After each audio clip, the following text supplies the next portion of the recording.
Hello, this is Dr. Paul Cottrell, and I'm recording this on 4/19/2024 at about just before 10 o'clock New York time. I want to kind of give some thoughts that I have of chaos theory and this new concept that kind of popped in my head today. About 4 years ago, I was talking about the differences between black swans, white swans, and dragon kings in relation to probability theory, all right, and chaos theory. Let me just reiterate those concepts and then give a new concept. So black swan is an event that can't be known, that is an event that has low probability but high impact. All right, so it's an event that is extremely rare, that can't be predicted. A Dragon King is a catastrophic event that, if you know where to look, would be able to determine it. So a Dragon King and a Black Swan in its result after the fact is the same. The big difference between the Dragon King and the Black Swan is that one can be discerned and the other one cannot be. The black swan cannot be, in theory, be discerned. A white swan is a high impact event that will that can be known, that you can see. All right. So some people would say, what's the differences between a white swan and a dragon king? With a dragon king, it's somewhat hidden, and that you don't really fully understand how it's going to propagate and lead to the catastrophe. But you do know that a catastrophe is going to happen. A white swan can be viewed as it's more visible. It's like a slow moving train colliding into a brick wall or something like that. So you know what is going to happen, and you roughly can discern how when it will happen. All right. And then I want to bring up this concept of a red heifer. Now, the red heifer is an event that, I don't know, out of every, I think out of every 50,000 births or something like that, or yeah, 50,000 births, it's possible to have a red heifer. But for it to actually reach its purity over the 3 or 4 year before the sacrifice, it's pretty rare. So, how does it fit into with chaos theory? How does the red heifer fit into chaos theory? Is it a black swan? Is it a white swan? Is it a dragon king? Or is it something else? And my thoughts at this moment in time is it's something different. It's something that is known that it has happened and will happen. But we happen to have 4 right now that are pure enough to be sacrificed. We had 5, but as of right now, it seems as there are 4. They haven't been sacrificed yet. But independent of them being born almost 3 years ago or 3 years ago, let's just assume that they weren't born. We knew that there were 9 going all the way back to Moses.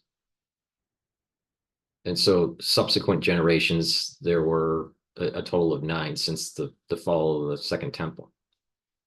So we know these events happened, and they happened at least 9 times. It just so happens that we have 4 that are right now potentially able to be sacrificed for the red heifer ashes. So it's not a black swan because it's a known event that has happened in the past. You just don't know when it's going to happen. And it's not fully transparent to the observer when it actually takes place or if it takes place. So it's not a white swan. So is it a dragon king? Now, with a dragon king, it is some sort of failure in the system where there's a catastrophic event of absolute complete failure. Perfect example of a dragon king would be the seal ring for the shuttle.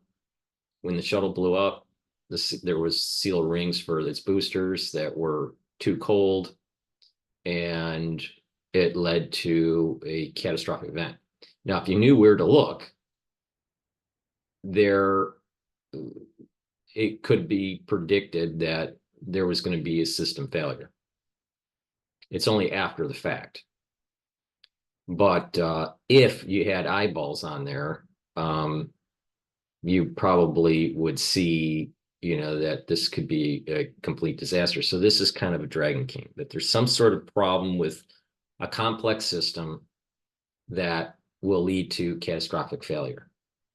Now, over time, the shuttle, as it was being launched, the engineers knew that they had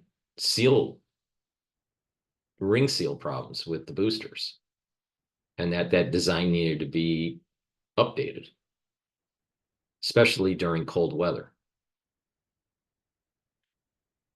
Now, we also had another shuttle that exploded during reentry, and that was because of the tiles.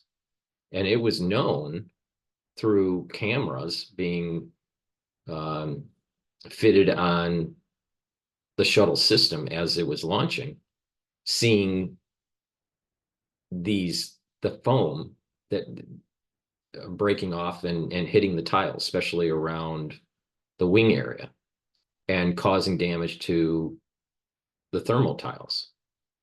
Now, this is a case where they saw what was going to happen, and they failed to fix it.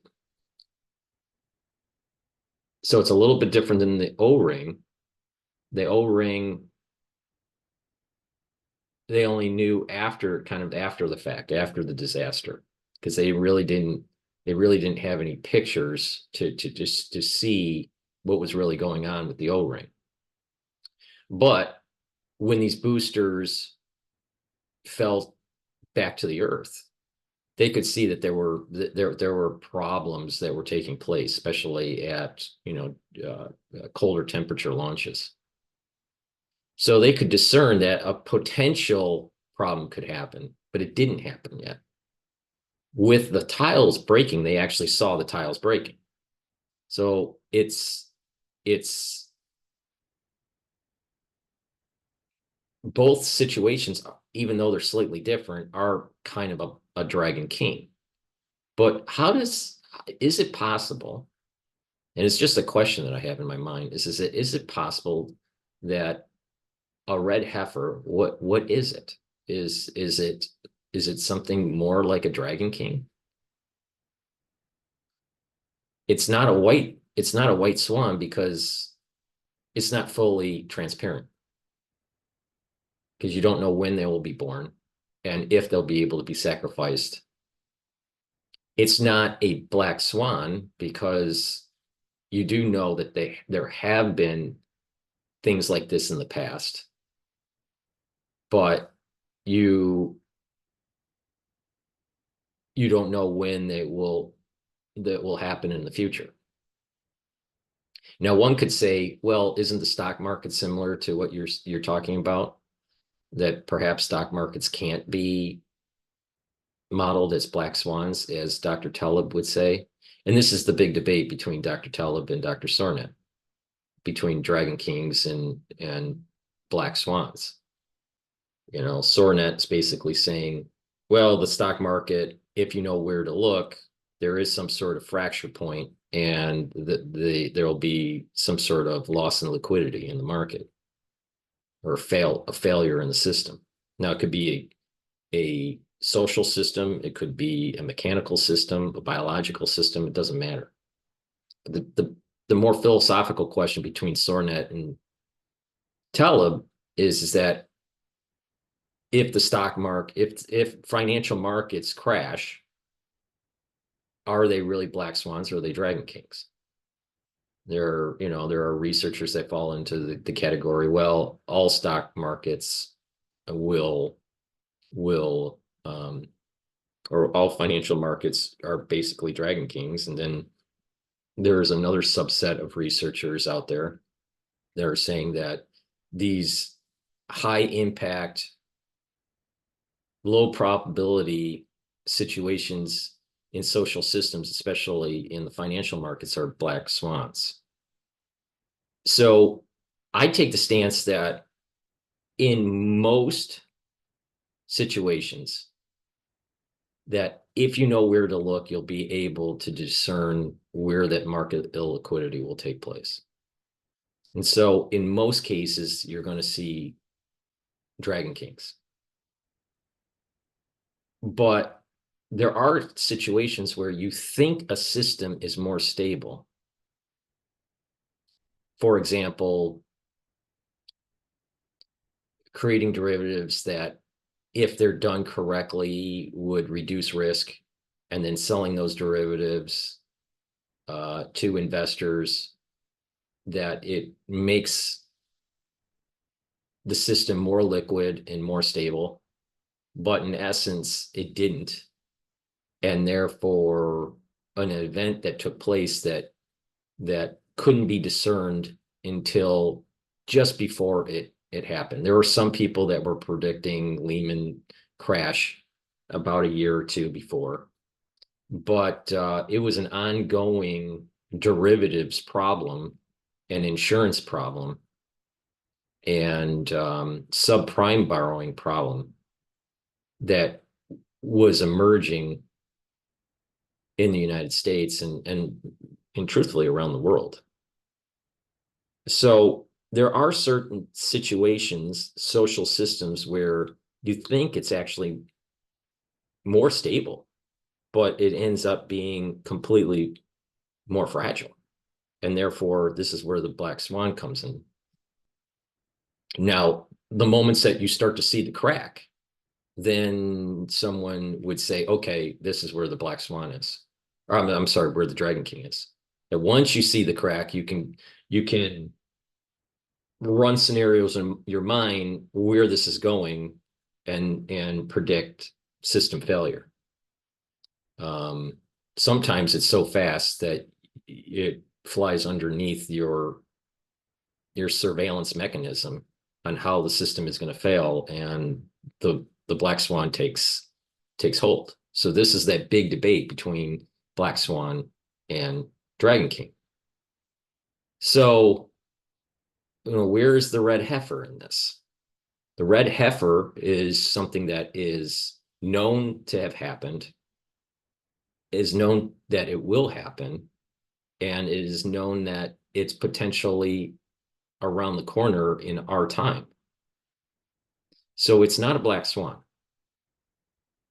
It's not a white swan, because there's an opaqueness to it of if the sacrifices will take place, for many, many reasons. And this is part of the reason why I've been reading to the audience the Para Duma chapters from Maimonides. Lots of things can go wrong. So it's not a white swan, because it's not a completely known high impact event. It's going to be a high impact event, but it's not 100% known. There's some opaqueness to it. So it falls more into the category of Dragon King.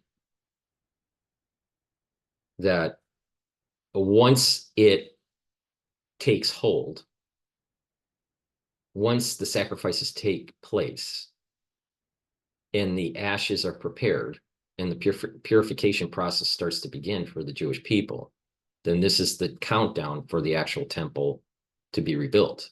Now, there are some people that think that the temple will just appear. There are other people that say that it'll take time to actually build. So it depends on who, you gravitate to in terms of, the interpretation.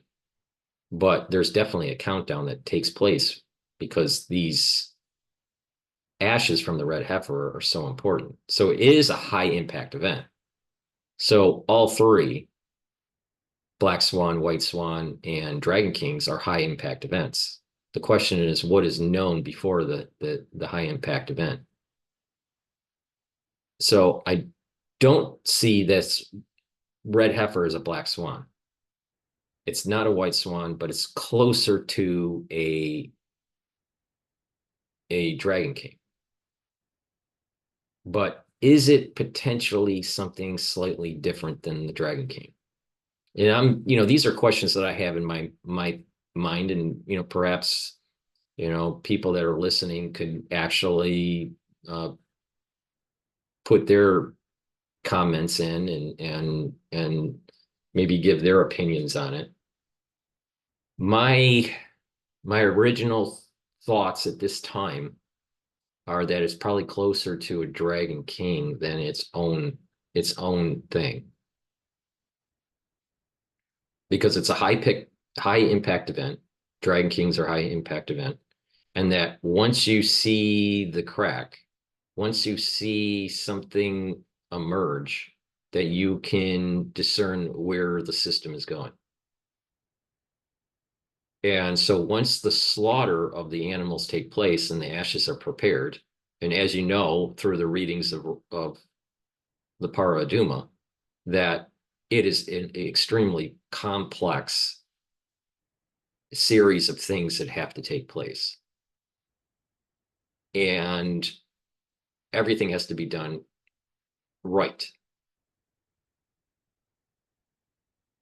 But you can discern where this is going, and that is the building of the Temple Mount. And the high impact is obviously, a temple we haven't had a temple for over 2,000 years. But not just that, it's the high impact of the geopolitical stability of the region in the Middle East, and potentially the geopolitical stability around the world. And this interplay between the Jewish faith and the Islamic faith and the Christian faith. So it's definitely going to be a high impact event.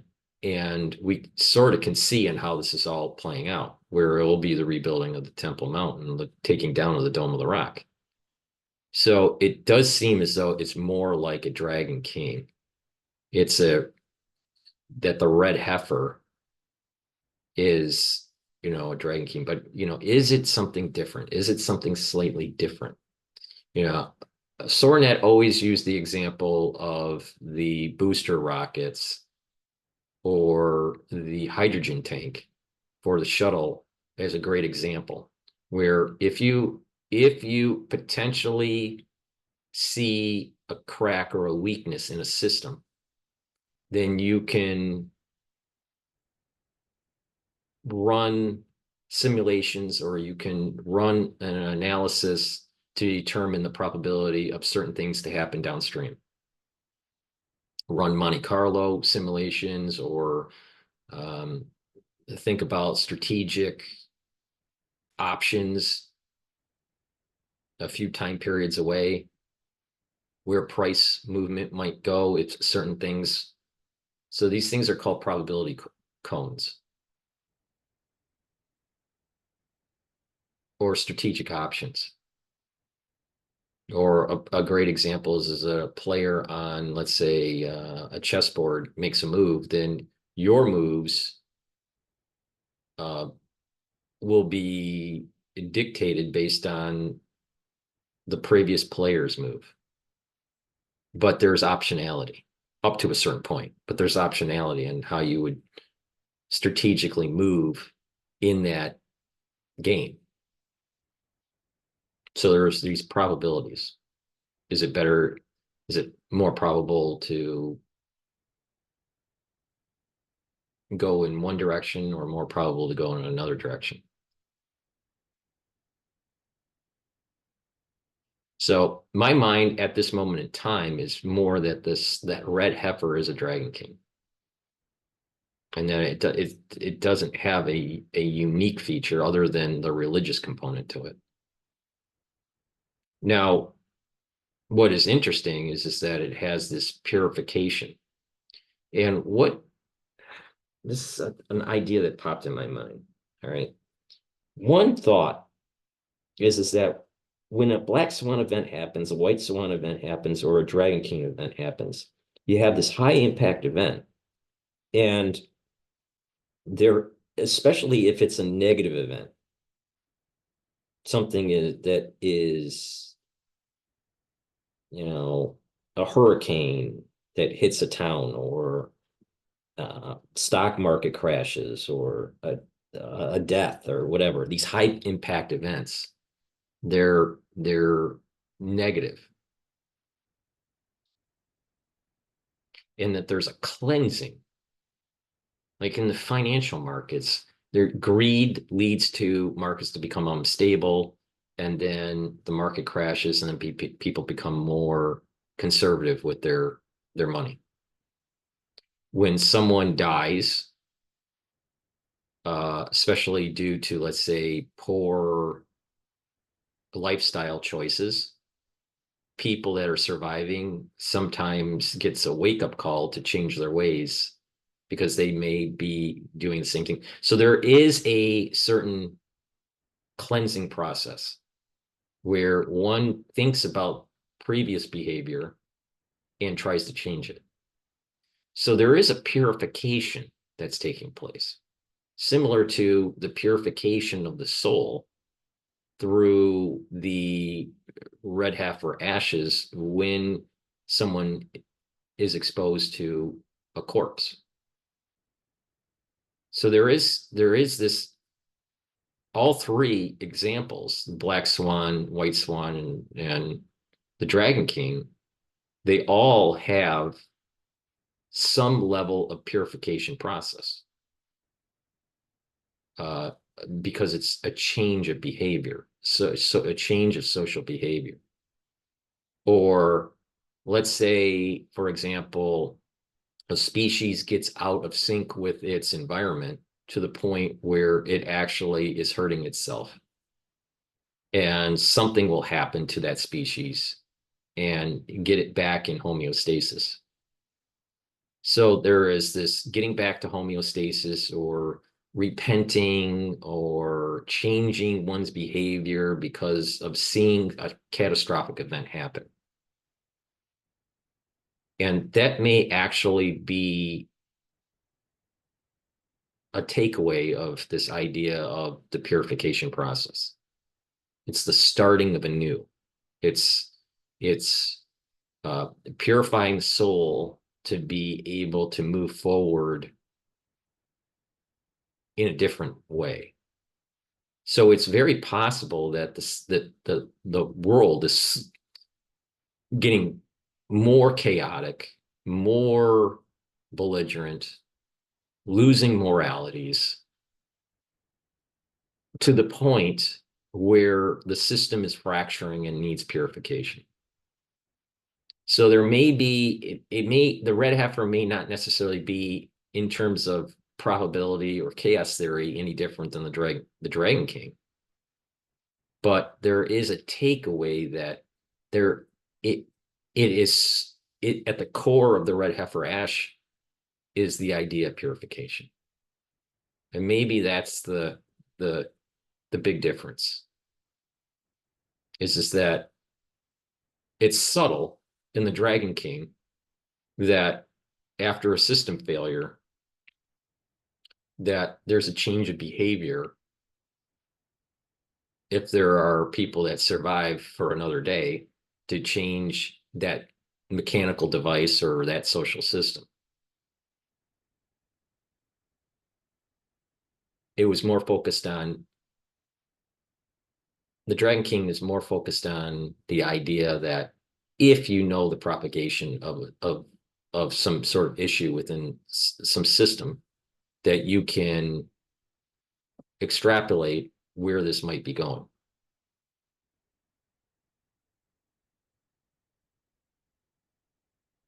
But it doesn't really focus so much on the idea of correction. It's just focusing on what would be the end process of the system failure. In the case of, let's say, the shuttle, the tiles get cracked or chipped, and during re-entry, the shuttle catches fire. It doesn't focus so much on the corrective measures to prevent that from happening. And I think perhaps the red heifer is this black, it is this idea of the Dragon King. So the red heifer is like a Dragon King, but it has this added component of purification, self-renewal, and moving forward in a better way in some sort of system, mechanical system or social system. So perhaps it's slightly different. It's an augmented type of Dragon King. Those are some of my philosophical thoughts on the ideas of Black Swan, White Swan, Dragon Kings, and Red Heifers. So thank you for listening. Please subscribe to all my channels. I have 3 channels on YouTube. I have Brighteon, Bitchute, and Rumble. Please click the links in this description and make sure you follow me. You can also follow me on X and on GETTR or on Facebook. You can also follow me on Podomatic and Apple Podcast. In addition, if you would like to help support my work, you can donate on my website, the-studio-reykjavik.com. You can donate through Stripe, PayPal, or buy me a coffee. You can also purchase my products that I have, health products. I have nano silver products. I have C60 products, which is a very strong antioxidant. And I have a plethora of different supplements that help to improve your health in many different ways, especially in improving your immune system and slowing down the inflammation and the aging process. I also have all natural deodorants and an even better bar, which is a skincare product that helps to relieve muscle pain, improve the skin, especially with psoriasis, help to smooth the skin. You can apply it on for bug bites and abrasions and cuts, and it'll help to heal it. If you apply the bar every day on just your skin every day, even if you don't have a problem, you'll notice that after about 3 or 4 days, your skin will start to be much smoother and healthier looking. So I have a lot of products on my store to help support your health and to help support my work. So thank you for supporting. Thank you for following, and have a nice day.